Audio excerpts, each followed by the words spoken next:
მეგობრებო, ძალიან მიყვარს საქართველო და ყველა ჩვენი კუთხე. ულამაზესი ქვეყანა გვაქვს. მაგრამ მე ცოტა რეალისტი ვარ.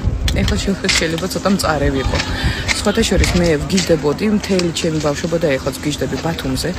იმიტომ რომ აქ არის რაღაც სასწაული ენერგეტიკა და აქ ვისვენებ, მიუხედავთ ყველაფერს, თუნდაც მინდა გითხრათ, რომ ვარ ესეთი პიროვნება, რომელიც ხშირად დაფრინავს საზღვარგარეთ.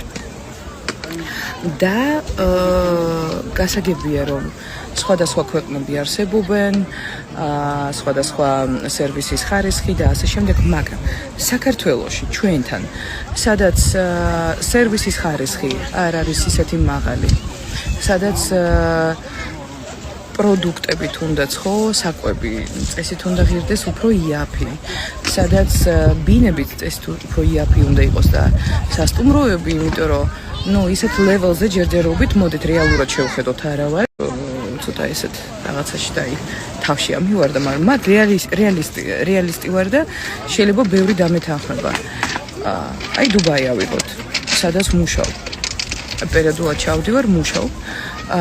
მან ფასები უფრო იაფია ბინაზე, გაგიკვირდებათ ახლა რასაც გეუბნებით, ახლა ყველა ბინაზე არ ვამბობ, მაგრამ და უფრო კარგი ხარისხია ვიდრე ჩვენთან.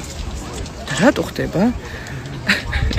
მან სისუფთავე მაინც არის, ნაგავი არ სადაყრია და რაღაც მოწესრიგებულია ყველაფერი და თუნდაც ბილეთებთან და დარჩენასთან ერთად უფრო იაფად გამოხვალ ვიდრე დასვენება ჩემს ქვეყანაში ავიღოთ ბათუმში. ხო, ქობულეთშიც მითხრას იგივე ფასები, ურეკშიც, რა ვიცი. შოკირებული ვარ. რა ხდება?